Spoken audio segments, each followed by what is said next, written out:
He's been serving our community for almost 30 years. He is a guest in the podcast studio today. Jeff Clothier, welcome to On Purpose, my friend.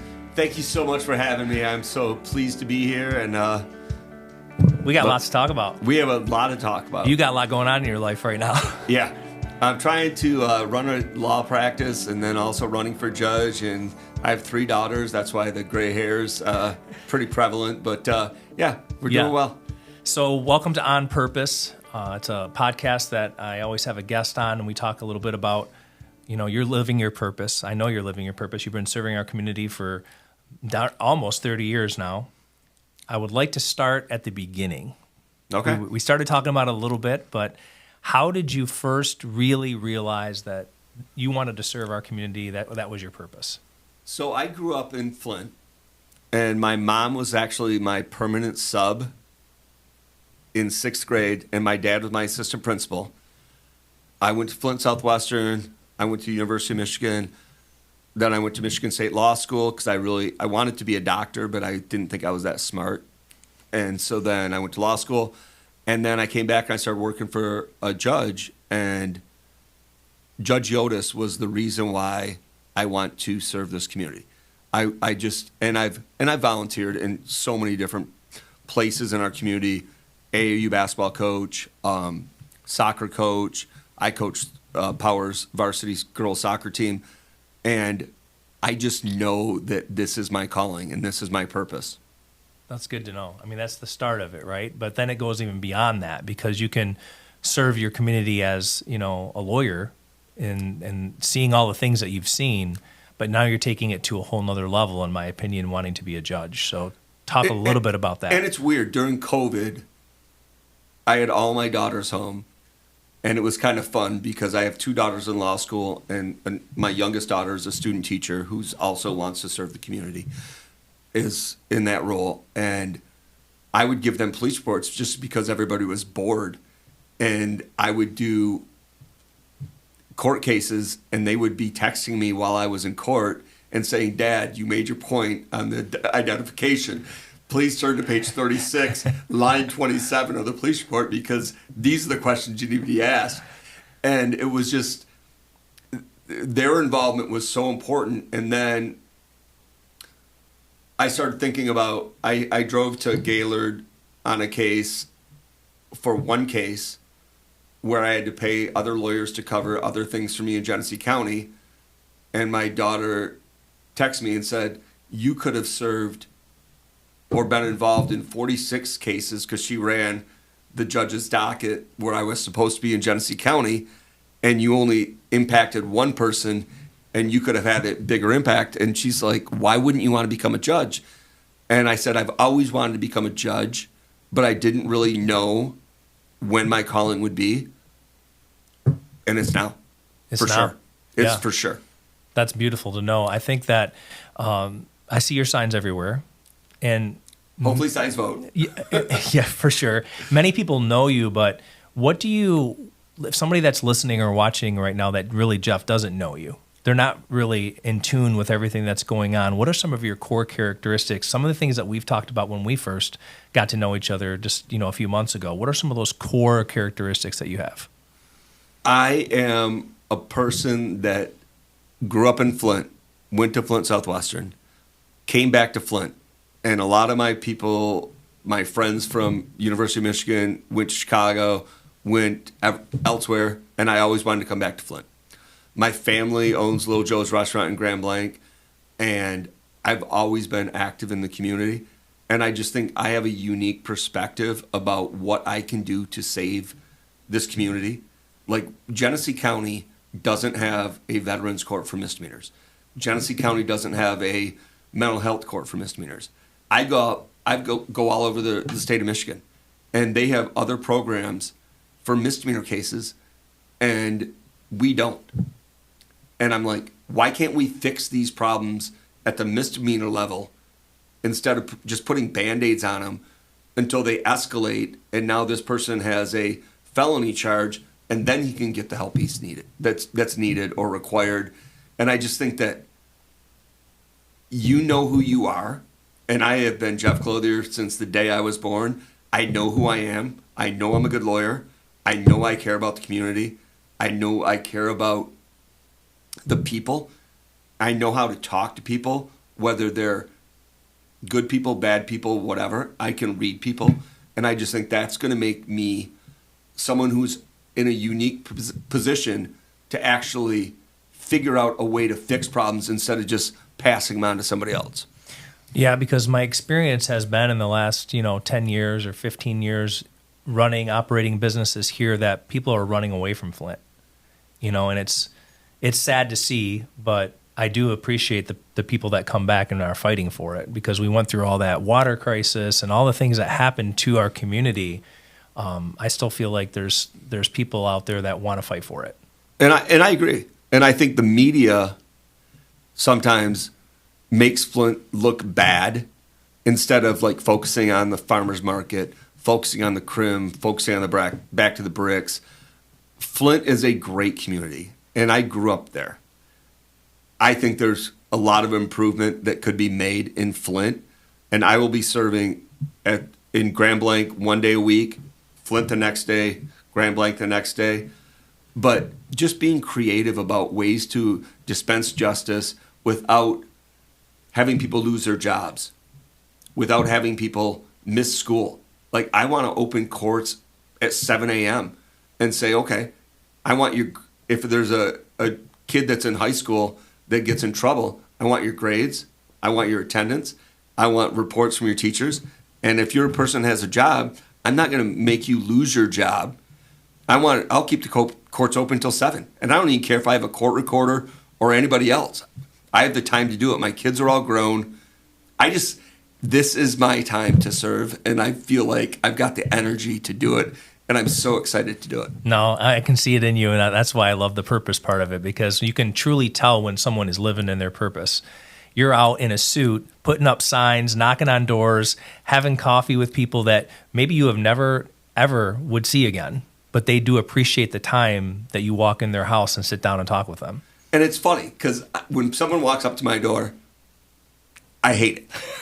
Sure. But it's so interesting when people are like, I just want to be educated, because they know what they're going to do with the presidential election, the congressional elections, the Senate elections, and stuff like that. But most people don't know what they're going to do for the district court judge, circuit court judge, Mott Community College, board of trustees, or whatever. And when I go there, sometimes I get bit by a dog. I've gotten poison ivy. And then sometimes you get people that just say, thank you so much for coming to my door to educate me. And I always say, it's like my little catchphrase, I'm not trying to paint your house, sell you bug spray or whatever. But it's like, running for judge has made me a better person, because I realize that other people need to feel like they have an association with politicians, and I've never run for political office before. So this is so new to me, but I feel like I'm getting better at it. And I appreciate the fact that when I walk up to a door and someone says, come on in, can we talk?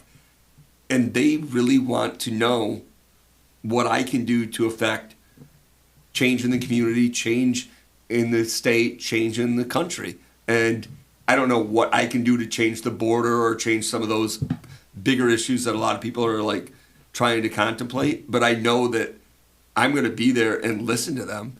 And I know that they know that a guy that's walking door to door sweating when it's 87 degrees on a Thursday night, he cares about them. And I really have enjoyed this experience. That's so good. Now, you said it made you feel like it's made you a better person. Do you feel like, are you uncomfortable? I'm uncomfortable a lot in front of the camera. Even though I could do a closing argument and not have a problem with it. But I talk in front of like township boards and city boards and things like that. I've never really wanted to brag about myself. Judge Yotis, who was my mentor, said, let other people talk about you. You don't need to talk about yourself. And I feel like now I have to talk about myself, and I'm not that comfortable. I really like myself, and I think I'm a really, really good lawyer. But trying to express to other people that this is what I see and this is what I envision for better things in our community, I'm getting way more comfortable with expressing my interest and my ideas, because I practiced in 72 of the 83 counties in the state of Michigan. Wow. So I know what works and what doesn't work. And so now I'm a lot more comfortable with basically propping myself up than I was day one, when I'm just kind of like, hi, I'm Jeff Clothier, I'm running for judge. And I didn't really want to brag about myself. So Sure. Well, that's good, because we traditionally will grow when we get uncomfortable. That's kind of what happens. That's what the God's design behind it, right? Is like, hey, when we get uncomfortable is when we grow. So we kind of move towards that uncomfortable feeling. But this is where you're even getting more in your purpose, is because you can feel like, oh man, I'm really going to make a difference. And you just got to push through that hard stuff to get to the good. no question. So, And just, I have people, like, I don't do court-appointed stuff. I don't do divorce. And I have people come in my office, and I'll have a kid with his mom and dad, and I say, let me talk to the kid. Because I will ask a question, the mom and dad will do the answers. And I'm like, I'm not going to represent this kid. If he's not going to listen to you, he's not going to listen to me, then he's not going to follow the court. And then I kick the parents out, and the kid would sit and break down and say, this is what the problems in my life are. And the purpose is like, how do we fix these problems? How do we figure out a way to maybe not get these helicopter parents to tell him what is right or what's wrong, or the police did this or whatever. And it's been very enlightening.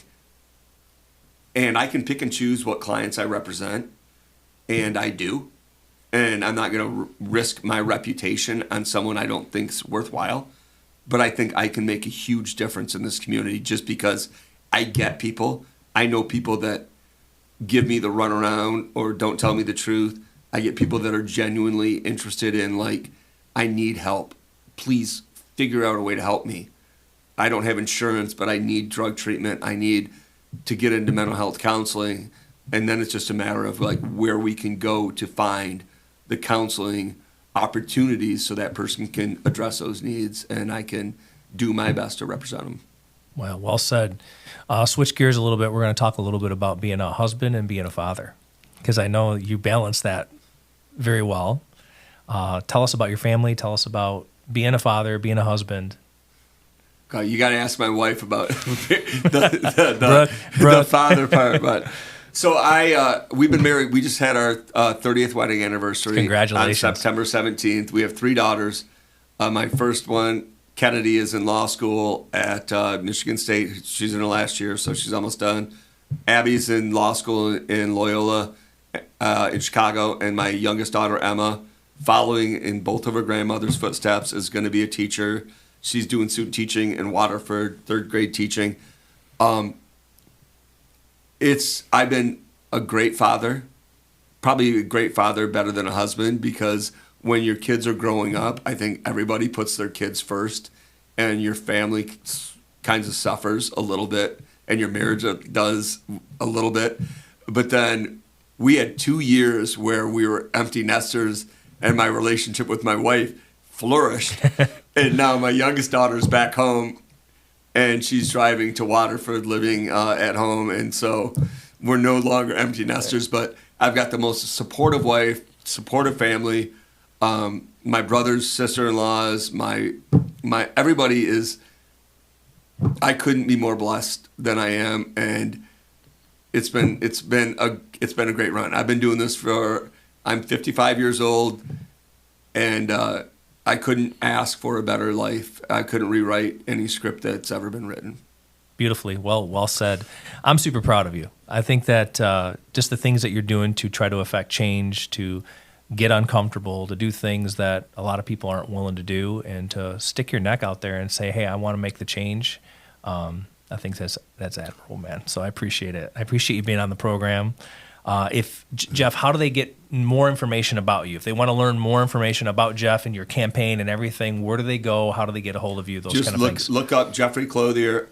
And to be honest with you, I have people that are like my handlers that deal with. So Jeffery Clothier, it's CTE Jeffery Clothier for Judge. Jeff Clothier at Comcast.net.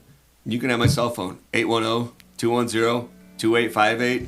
My office is 810-767-7772. I've been in the Mott Foundation building for 29 years. I'm stable. I'm committed to this community.